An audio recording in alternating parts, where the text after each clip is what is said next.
Hello and welcome to the Radical Podcast, inspired by the essence of the word radical, proceeding from the root. We explore the roots of metaphysical wisdom. This season is all about divination, tarot, and the power held within our intuition.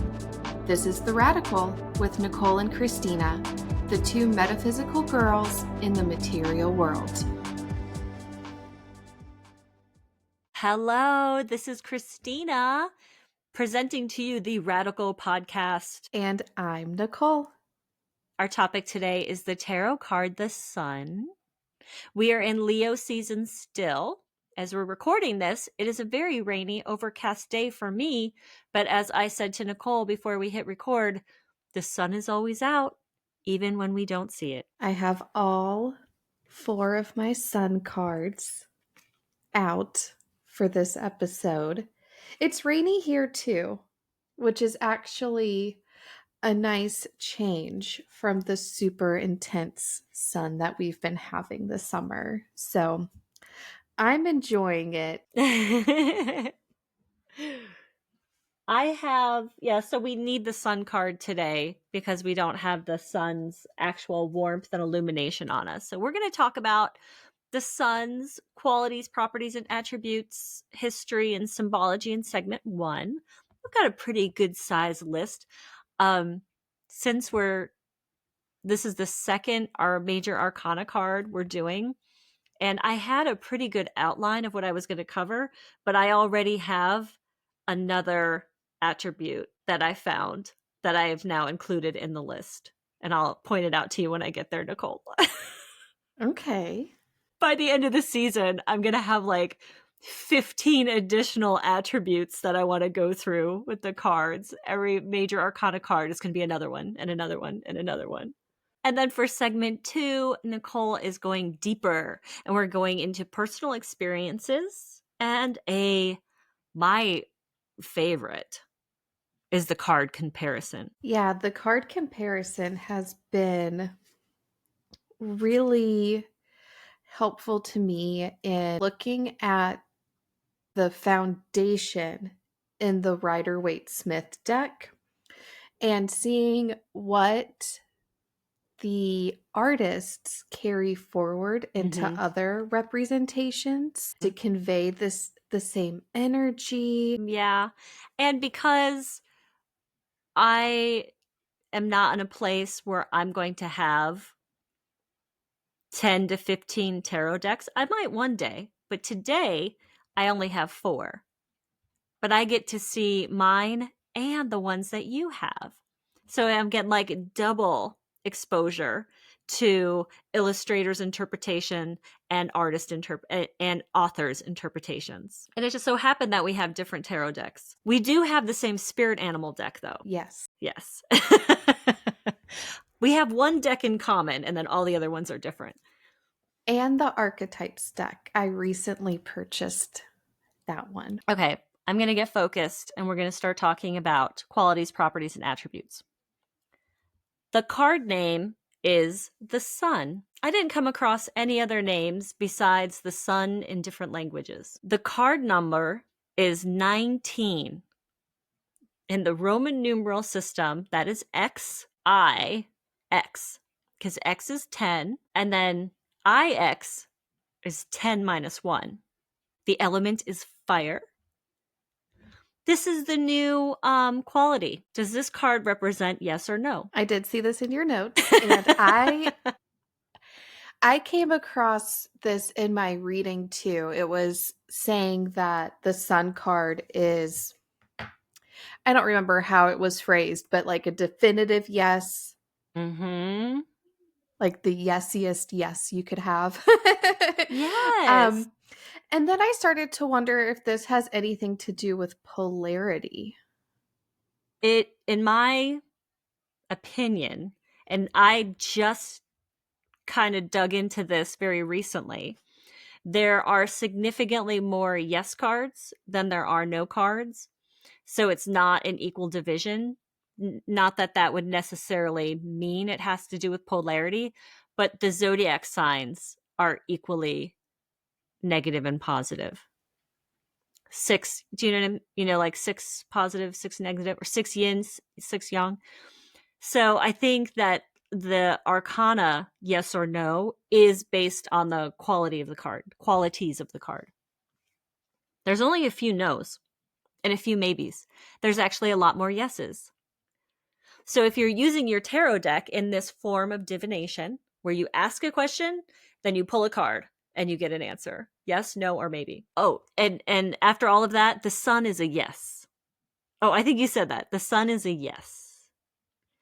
And since I didn't do yes, no for strength, strength is also a yes. And I will be including this, to me, new quality of the Major Arcana as we're moving through the tarot year together.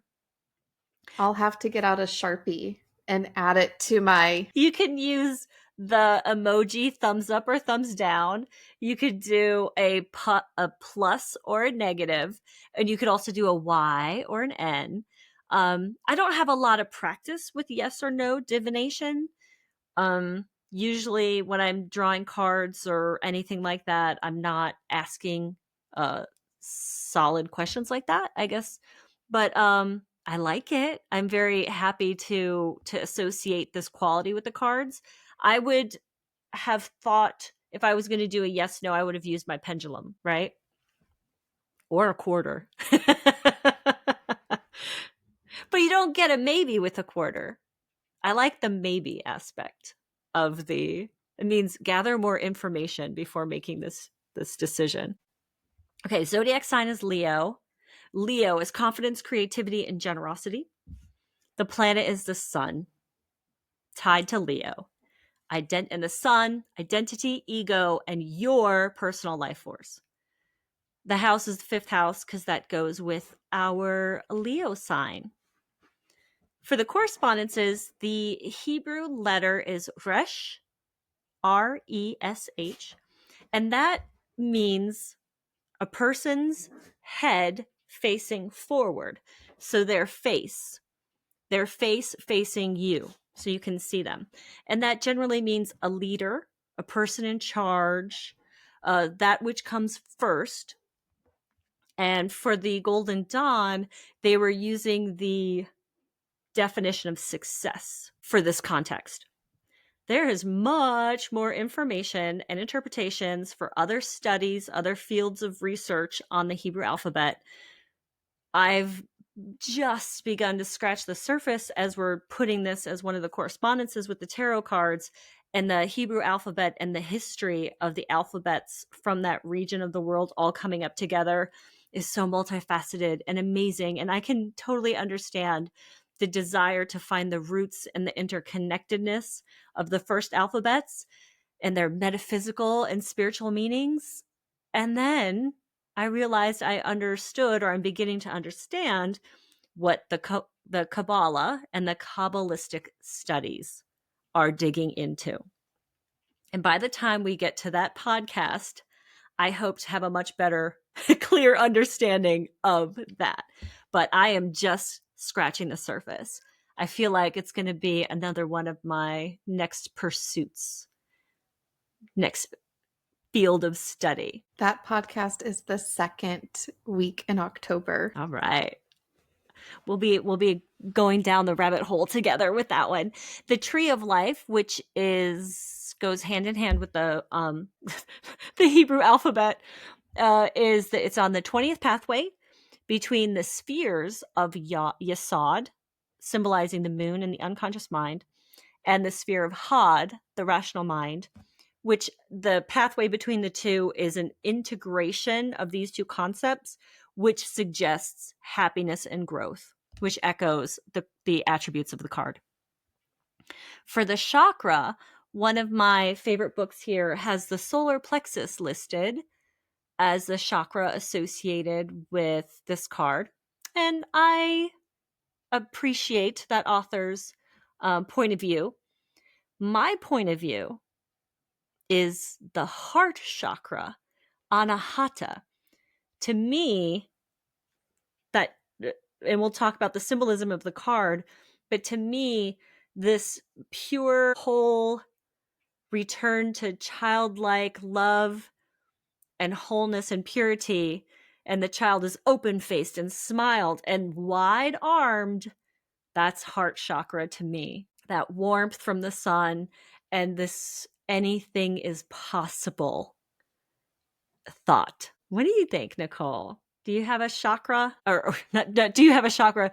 What is your opinion on the chakra with this card? I can definitely make a case for the heart chakra for the same reasons. Sort of like the radiance and exuberance of this card ties into like the heart chakra to me, but also because of the fifth house and because of Leo and some of the colors.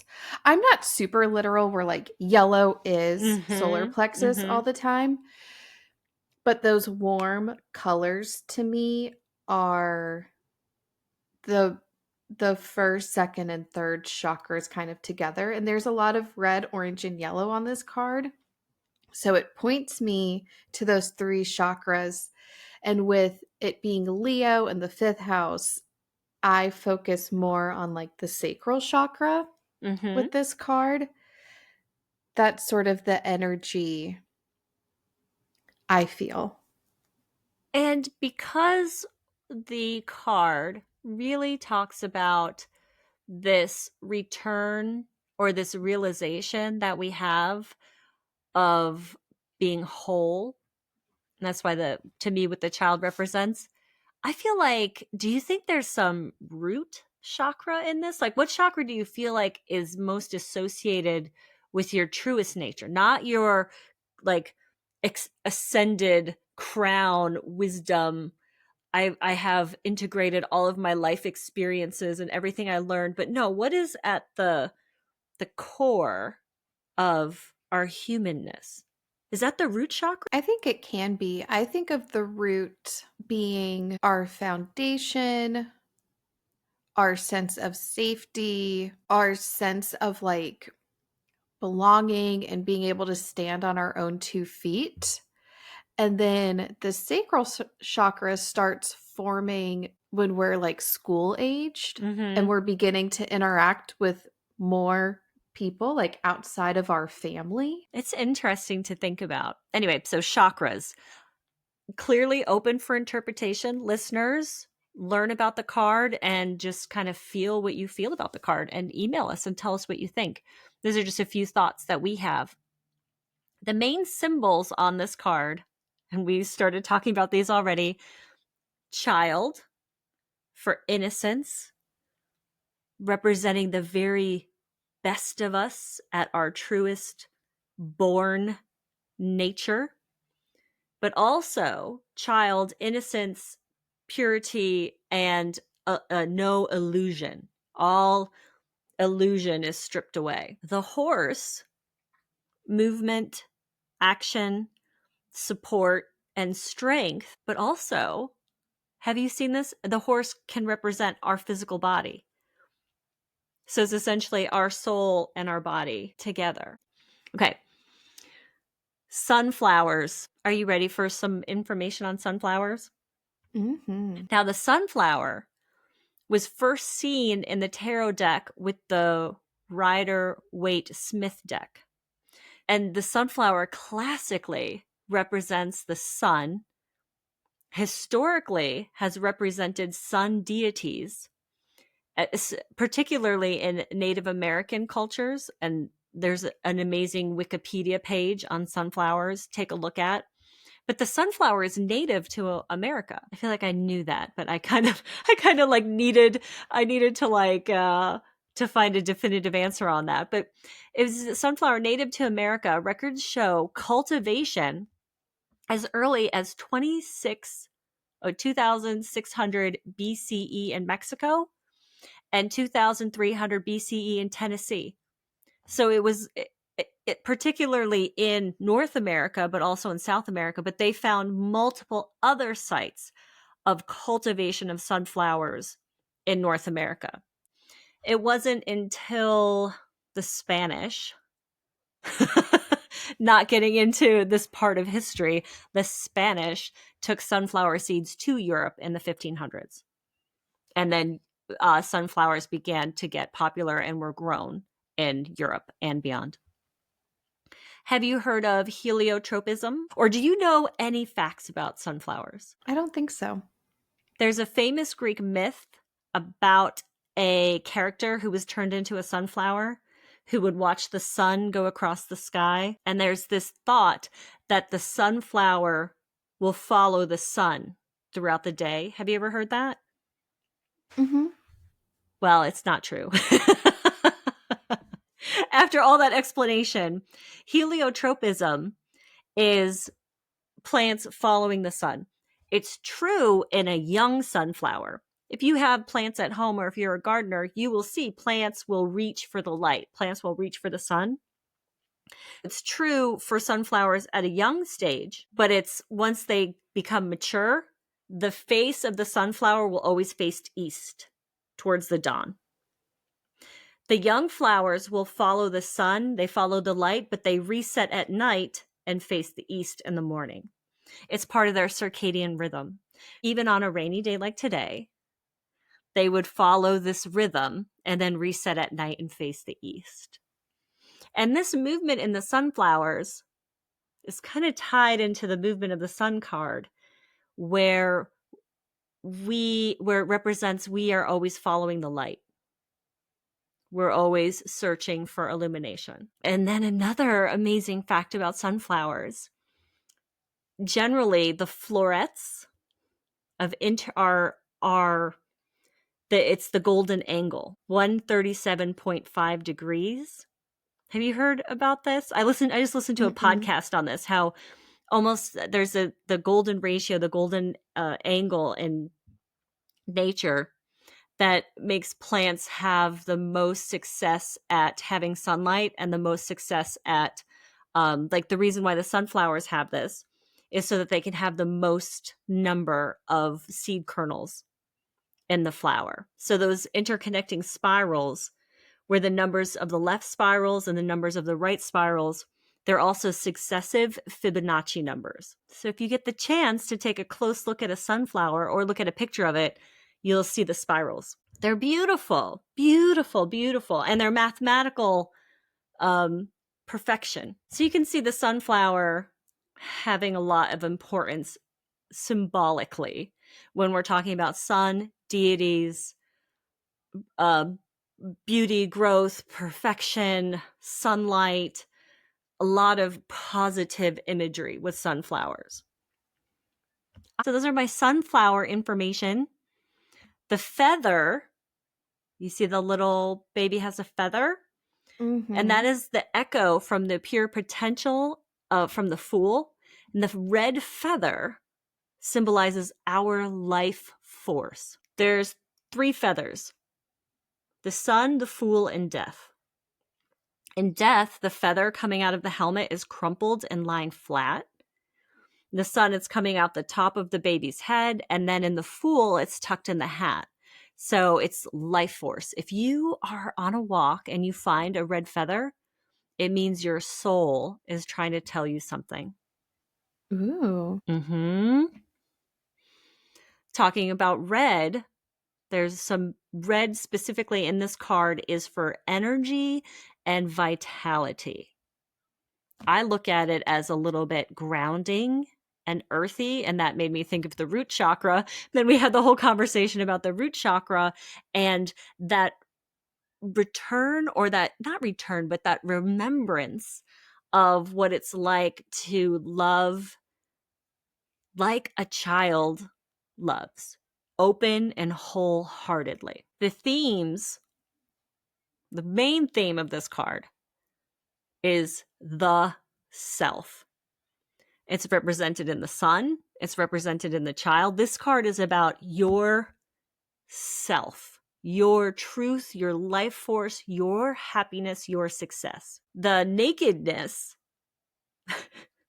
is illumination of the truth. That's like revealing. It's like your soul is being laid bare, including your flaws and your weaknesses. It's complete authenticity and spiritual transparency. Vulnerability. Wholeness is a theme with this card. That's why it's a child. It's whole. It's complete. It's perfect. It's pure. and joy and happiness. I have one more last teeny tiny note on history. In the Marseille tradition, and some of recent popular tarot card authors and illustrators have put two twins on twin horses. And there was a time when this card was closely associated with the Gemini, the lovers, or the twins card, the lovers card, which I was starting to call the Gemini card or the twins card. But in that tradition, there were twins in this card. I'm going to talk a little bit about what the twins mean to me when we get down to the card comparisons. But one of my decks has twins, and that is from the Marseille tradition.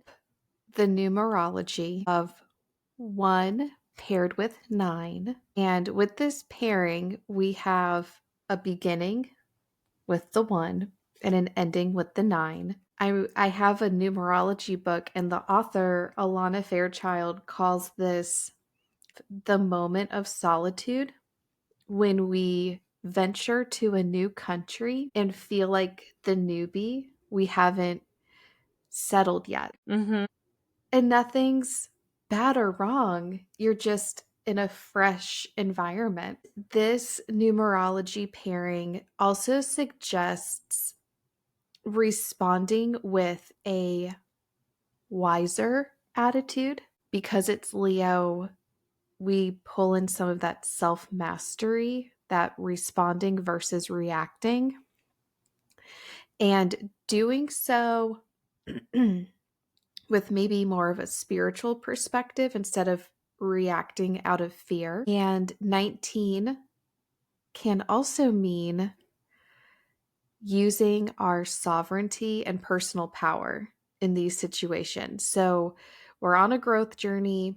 We gain sovereignty and personal power to choose to use when things are frustrating, which we were talking about a little bit before we hit record.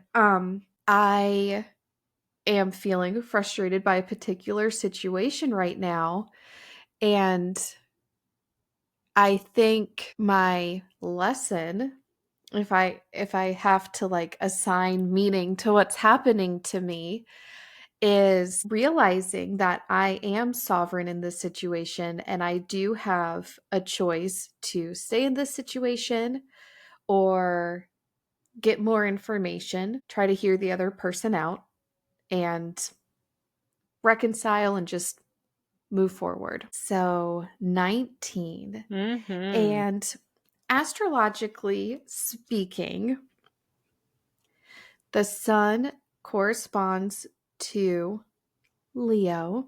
The sun is domiciled in Leo. This is where the sun is at home, and a planet in its domicile expresses its most authentic and natural qualities with ease and grace. I read it this way too, and I was like, oh, the qualities of the zodiac sign are the most similar to the planet which it rules. I feel like maybe I kind of assumed that or took it for granted, but it made it really clear. But you wouldn't have like, I'm still I'm still learning stuff that seem very obvious day by day, like the yes no. I've been working with tarot cards for years, and I have not seen, or maybe I saw it and it didn't register, that these cards are well suited for that type of divination, and then that is a quality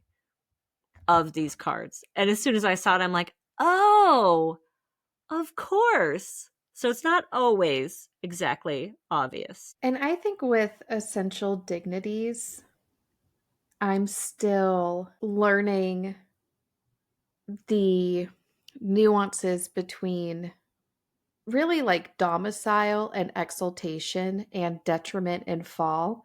The sun is exalted in Aries, which we're not going to get into today, but I liked this description of domicile also. It is the celestial body or the planet's comfort zone.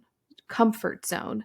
So I think we can all kind of conjure what that feels like when we're at home, that type of comfort that you feel. You can put on your sweatpants, you can let your guard down. Brings out a lot of the sun qualities that we see in the Rider-Waite-Smith deck. Mm-hmm. That vulnerability and ease of being your authentic self. In my Zodiac Tarot deck, the thing that jumped out to me right away, the imagery is very similar. We have the sun, the sunflowers, the naked child, but it's a night sky.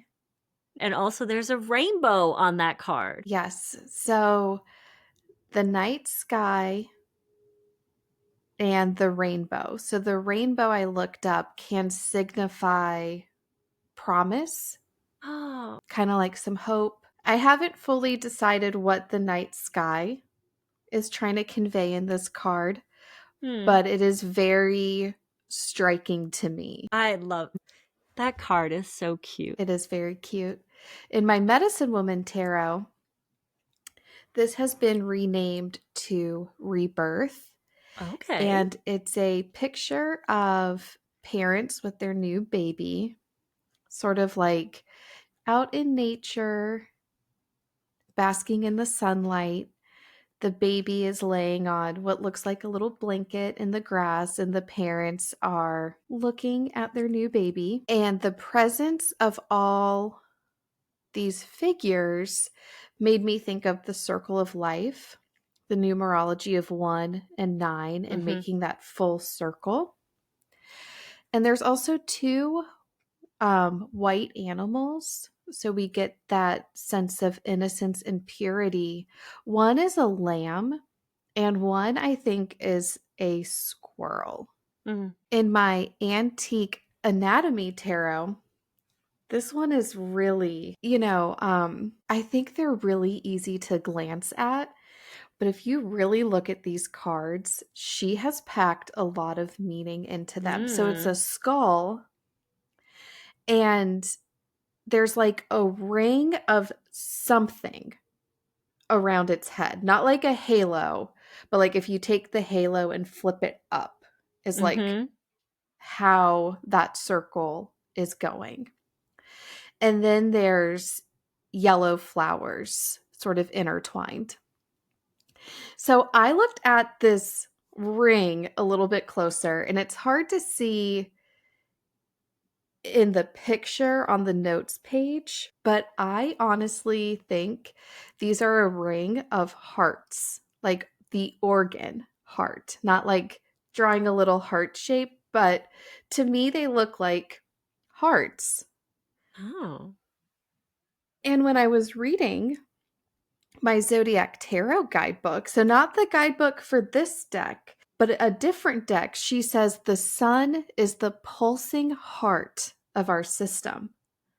And I was like, oh, ding, ding, ding. That made me understand this other deck. And I was like, I really do think those are hearts. And the heart is ruled by Leo. Well, that's when I think of Leo, like the name of our podcast was Hearts of Gold, and that to both of us summed up Leo. The bravery, the courage, the compassion, and then it stemming from the heart. And another author, well, she didn't say heart chakra, but another author is agreeing with us on the heart being associated very deeply with this card. My 4th and final deck is Mystic Mondays, and this is a figure with long flowing hair. Instantly made me think of the Leo lion's mane. And that there's hair, a flower. Your hair looks like that hair in that card. Thank you. That dark flowing hair. The figure's wearing a flower crown, and the hair is blue. Blue can represent truth. And one of the big themes with the sun card is the sun being the illuminator, illuminating truth, bringing truth to light. In this card, the figure is standing, and the hands to me look like a mudra or a hand position where the tip of the index finger is touching the tip of the thumb, while the other three fingers are extended out. It's possible it's another mudra, but that's what I see when I look at this card. And I looked it up. I think it's pronounced Gyan mudra, and it is believed that this hand placement or this kind of hand posture helps with mental clarity, focus, and concentration, reducing stress and anxiety. We use that mudra a lot in my Kundalini practices. We do a lot of breath work and meditation. I've heard it called the Gyan mudra. So I think either That's pronunciation, probably it. but I think that's just the way my Kundalini teacher says it, right? It could be pronounced either way. But it's interesting to point out that the thumb generally symbolizes the ego and the index finger is your Jupiter finger. Yes, and she is standing between two pillars. This is sort of the same imagery from the strength card from this deck, except it was a tiger standing between two pillars. And I am reading these more so as mountains. So pillars and mountains can convey the sense of like reaching the pinnacle or a new height. This could be her meditating and reaching a new height of self-awareness or mental clarity about a situation, with the sun kind of radiating down and bringing light. It could be a new height in understanding something. That's interesting that she's meditating. And it's a she. It looks to me that it's definitely a woman in the picture, but that she's in meditation in that card. I like that. Wait, do you have another one? Those are my 4. For my 4, starting with the Spirit Song Tarot, the author has the number 19, not the Roman numerals on it. 19, the sun, vitality, and joy. The animal that they chose is the hummingbird to represent the sun. And the hummingbird is flying, it is aloft, and the sun is depicted in the back of the image on the card. The hummingbird is one of the, oh my gosh, that's one of the Gemini animals too, small birds. Maybe that's a connection between the Gemini card, the Lover's card. Anyway, just thinking out loud there for a moment, but the hummingbird could also be a healer because the hummingbird draws energy, nectar from the flowers, and the flowers are drawing energy from the sun. So there's a very strong connection there. And did you know that hummingbirds can fly backwards? No. They can we have hummingbirds at my house. They can fly in every direction. And the ability to fly forward and backward is a thought to that remembering of childhood, that remembering of past memories. So there's no infant on this card, but there is a depiction of an animal that has the ability to move backwards in the physical plane, but thinking about that as moving backwards in time. The wild unknown, they use Roman numerals XIX, the sun. In the book, they have vitality and enlightenment. This card, love it. It's like you're actually looking at the sun in the sky, and you can't look at the sun in the sky. It's too intense. It's too radiant. That's the feeling I get when I look at that card. All you're seeing is the radiance from the sun in this card. You could feel the warmth of it. It's like too bright to see. If that makes sense. But they have this card as vitality and enlightenment, and it's a beautiful card. Secrets of the Witch's Garden. This is the card where the author and the illustrated have used two. There's twins, and it is a mirror. They're a mirror image of each other, which in the meaning that they wrote in the book, the twins, there's twins, twos. 2 sunflowers, 2 birds, 2 ribbons, 2 babies, 2 horses. Everything's a 2, which is a reflection of as above, so below. But also, there's enough for everybody. Your love, your compassion is amplified. That's why there's two. That's how they describe that in the book. But the thing that there's one of is the sundial. There's a sundial in the middle, and that is telling time by the path of the sun. So this reminds me of what we were just talking about, heliotropism with the sunflowers, following the path of light, following the path of enlightenment, following the path of your true self, your true soul, your true being, your personal truth. That's what that sundial like represents. And there's one sundial. And in the meaning, the author has written the heart chakra as one of the meanings of this card. So there's another point, not point. This isn't a competition, but there's another person who has the point of view that the heart chakra goes with this card, or that they have a lot of similar attributes. And then finally, in the Sacred She Tarot, Roman numerals XIX, joy. Just the word joy on this beautiful card. A young child surrounded by animals. Animals from all the elements. Land, sea, and air, domesticated and wild. Flowers in the front, sunflower in the corner, and there is the image from the illustrator from Smith, Pamela Smith. The sun that she drew for the Raider White Smith deck is in the back of this card, so you can see an echo of that classic card deck in this new deck. And the key takeaway that I took from that author's description of this card is joy is free and limitless. And it often comes in small doses when we're not looking for it, expecting it, or ready for it. Joy is all around us all the time. What we need to do is stay open to joy. I like that. I really like the Secrets of the Witch's Garden. I love we talked about the sunflowers, but the sundial, to me, I really focused in on that. Well, because it's also the only one thing that's in that picture. Oh, and the sun is in the background in the back. There is one sun on that card and one sundial. But the thought of there's an element of movement through time in this card. And the sun in this space in the hero's journey is after the moon and before judgment, before resurrection. And sometimes when we get at the end of our lives, we find that what we really value is not what would be considered riches or fame or things.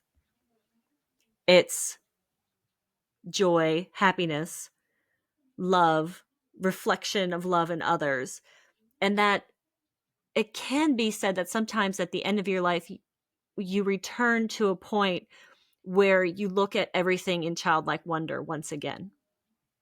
So there's an element of time travel a little bit in the sun card, especially with the baby represented, especially with like the animal that can move backwards, the hummingbird that can move backwards, and the sundial and the sun's path across the sky, that there's a thought to remembering how to love, like how you used to love things when you were a child. Yeah, I think that's in the numerology too. And I actually had a note.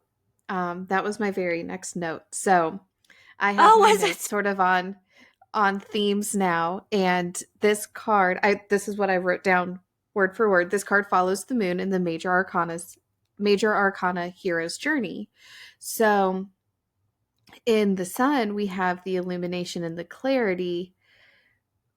By contrast of sort of the murkiness in the moon card, kind of the shadows, the subconscious. And I copied and pasted your note from earlier that in the Tree of Life, this is the 20th pathway between the spheres of Yesod, the moon and the unconscious mind, and Hod, the rational mind. So this is in the ordering of the major arcana cards. We have this. I also wrote down that, especially because this card is tied to the 5th house, the Sun card says a lot to me about childlike wonder, which we were just talking about, and play. Being lighthearted, warm, radiance and exuberance. And also because of the numerology, self-actualization. And in one of my tarot books, Guided Tarot by Stephanie Capone, she says that the Sun card represents the clarity that comes only after we have spent time with the darkest parts of ourselves. So sort of emerging from the Moon card into the Sun card, we see things differently. And when we do shadow work, or if we go through a really dark period in our life where we come into contact with like buried parts of ourselves that we didn't know we had within us, it's sort of that type of self-actualization. This card also signifies passion, good health, and vitality. And for reversals, I have the and Christina kind of said it, and I came across this in my readings too. This is one of those cards where it doesn't really take on quote unquote bad meanings. Even in reverse, it's still a very positive meaning card. But some things to consider in reverse. Are you being very egocentric? Are you flying too close to the sun and risking getting burned? That's a good one. I can relate to that one. Yeah. Yes. Toxic positivity. So in reverse, this card could mean it's kind of like the weather here today. Cloudy skies, it's gray, but in the face, because it's not going to be sunny all the time. So are you being overly optimistic? Are you being toxically positive and ignoring the reality? In reverse, this could also be an acknowledgement that yes, you are having a gray and cloudy day, but your outlook is the best is yet to come. And Christina mentioned this also already, taking into account the other cards that are drawn with this card. That can help figure out like where on the range of meaning this card is. I read like in reverse, this card could signify like a no or failure, but it could also be like a maybe. It could be a delay. It could be not yet. It could be partial success. Like you're going to get some of what you want, but not all of it. And so looking at the other cards to kind of derive like the intensity of the reversal, because again, this card is generally quite positive, quite affirmative, even in reversed. So it's this one to me is like, well, what else? What other cards are with it? And that could change the energy of the card. And the question I have to write the reversal for this card is, what goodness can I let into my life? So what goodness can I let? You are in control.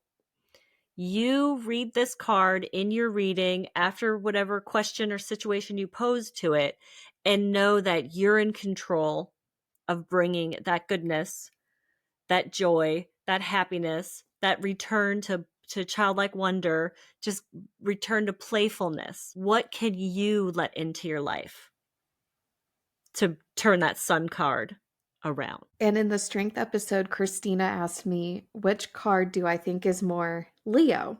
Strength or the Sun? And I don't know if I have an answer still, but I think I get the strength card more often.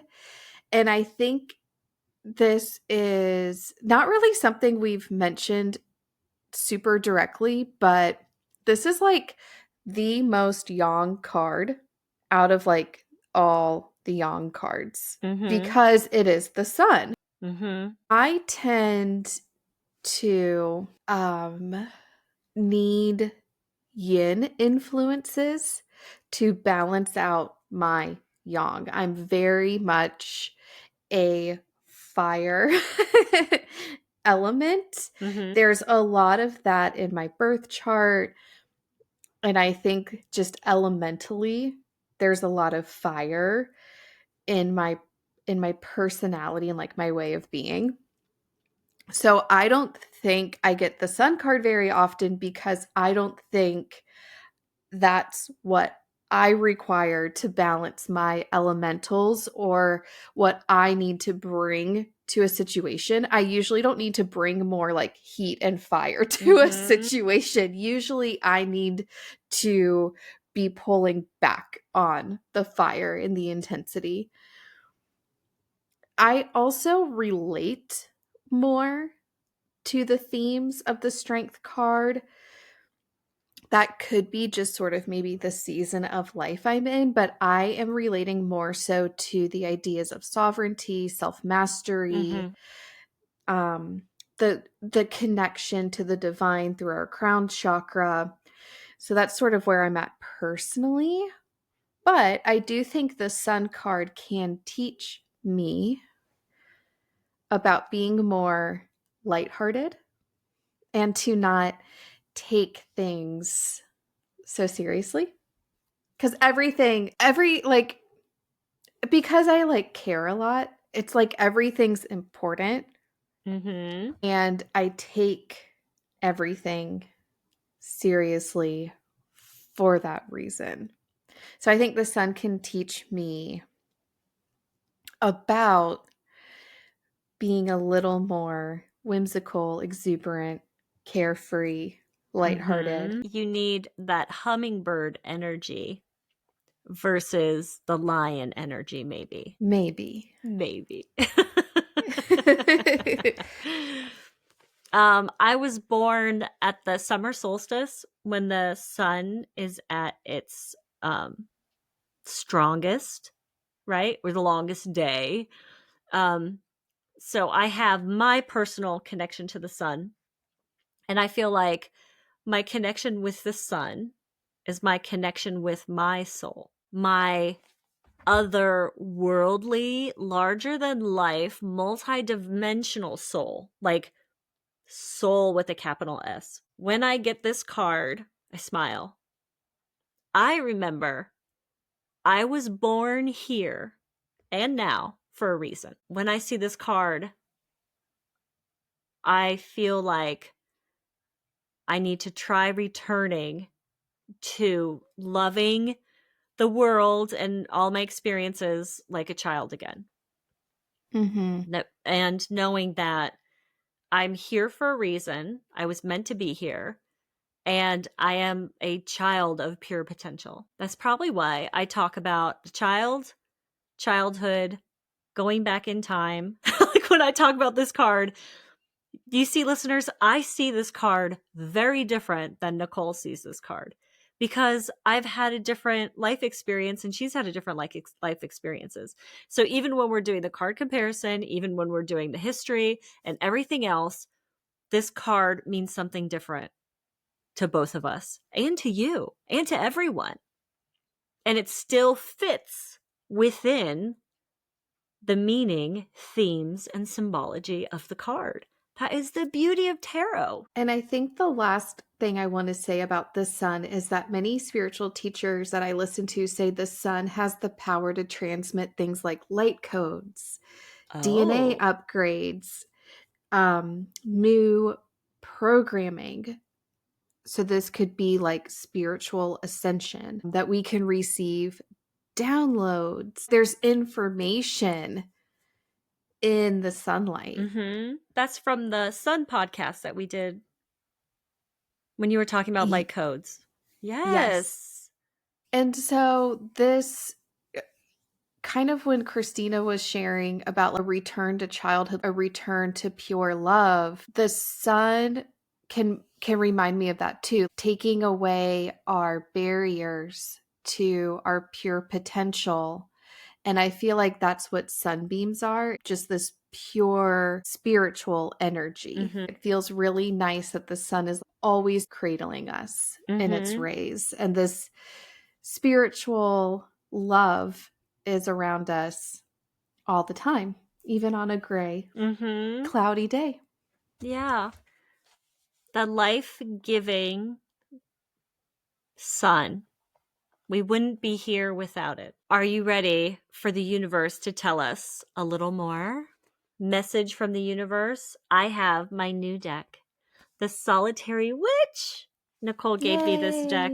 I am in love with it. I have 2 cards. Pick card A or card B. Okay. Card A is She is Moonlight Sky. A path lit by moonlight beckons. There is a gap in the wall she has built around herself, and into that space the moonlight flows, calling her forth onto her path. She gazes from behind the door, wondering how the power of this full moon will feel. She can already sense the magic pouring into her veins as her familiar absorbs the light of the lustrous path of La Luna. She knows this full moon will bring something to completion, to a place where it must be acknowledged and spoken of and owned. But still, she is not ready. But a part of her, the part that belongs to her familiar, is ready. Her wilder self feels the call, and before long, the rest of her will follow. She will no longer hold back. She will no longer cut off parts of herself to please others. She will no longer hide so much of herself for fear that it will be misunderstood. She knows that once she steps onto the path of moonlight, once she ceases being moonlight shy, her witch nature will blossom and her magics will increase ninefold. She still feels some caution, fearing she is not ready to become all she is meant to be. She does not entirely know what she is meant to do with the power and force she can feel flowing through her. But like her familiar who trusts in the path of moonlight, if she just lives fully, less fearfully, with less constraint, if she breaks the invisible chains, if she unshackles her wrists and casts off the guilt and the shame and the doubt that never was hers to begin with, the freedom this brings will be the way. The time of living fully in the moonlight is coming. Step out from behind the door, dear witch. Wait no longer for your life to begin. The ocean of your life beckons. It is yours to dive into. She is moonlight shy no longer. And note on this, I said she is moonlight sky, but it is actually she is moonlight shy. Mm. And in the image on the card, in this context, the author is referring to the cat by the side of the figure of the witch as her familiar. If you are curious as to why that phrase was in the meaning, that's why. And we'll post a picture of this card to make it even more clear. The meaning of this card: the pause before decision, the pause before decisive action, hesitation before embracing full power, knowing the time of waiting is almost over, the courage to become your most powerful articulation of your soul, stepping fully onto the path of the magical being you are, embracing your magic, no longer denying its existence or dismissing it as imagination. The power within becomes greater than the hesitation born of fear. Willingness to be guided by intuition and instinct. That really sounds like the 20th pathway again to me, between the 2 spheres of the moon and the unconscious mind and the rational mind. And of course, moonlight is just the sunlight reflected Reflected. by the moon. And Yeah. this is stepping into your true self. That is what the sun is telling us, is to be your true self, or to remember who you are as your true self. Oh, I love these cards. Okay, card B. Oh God. Magical manifestation. The witch made 3 wishes not so long ago. 3 spells charged the energy of the wishes, and 3 times she wove the energy with timing and cycles. She gathered stone and feather and herb and flower, lit candles and scattered salt, until she felt the world singing the spells into a pattern that would take form. 3 wishes are yours now too. 3 great desires, 3 great possibilities. What will you choose to create? And when you do, how much momentum will you bring to the process? Will you let the world do as it will, and let the strands of energy flow past you, even though they ask to be caught and woven into the shapes you wish to make? What will you do, solitary witch? For manifestation, true magical manifestation is not the repeating of some words and nothing more. You will need the things of earth, air, fire, water, and spirit, your body, your mind, your emotions, and your passion and soul to be focused on the one direction 3 times and acting in accordance with your will. You have this great opportunity now to use the magical power of 3 to create what you will. Let it be done with love. Let it be done with commitment. Let it be done with intelligence. Let it be done with intensity. Let the soul guide all that you are into the creation of these 3 magical wishes, all of which can come true, but only if you act on your desires with magic for the highest good of all. The meaning of this card: 3, a magical number, the power of 3. 3 opportunities for positive change in your life. 3 dreams could come true. The essential magic of every element working with you, working without grand announcements or proclamations. Dedication to correct timing and ingredients. Being both grounded and inspired. These cards are also incredibly beautiful. Thank you, Nicole, for this beautiful gift, and thank you, universe, for selecting these cards for us. Yeah, that first one was, I'm still thinking about it. It's a lot. There's a lot to read on those cards, and I like a little story to go with it. I hope you enjoy listening to it that way too, listeners. These oracle cards, and we're doing oracle cards during a tarot card podcast, but there's so much interpretation in all types of cards. You might listen to this podcast today and not feel anything, and then you may be listening to this podcast a month from now while you're trying to fall asleep, and you get like a bolt of inspiration. Sometimes that's how the universe works. We hear the message when we're ready to hear it. Totally. I feel like I said that about, a 7 of Wands card in one of my decks. But we will be back next week with the Hermit, our first Virgo season card. So we will talk to you then, listeners. Thank you. We love you. Bye. Bye. Thank you for listening to this episode. The Radical Podcast is created and produced by Nicole and Christina. Music by Van Horton. His Instagram is Van Horton Music. Stay in touch with us at linktr.ee/theradicalpodnc.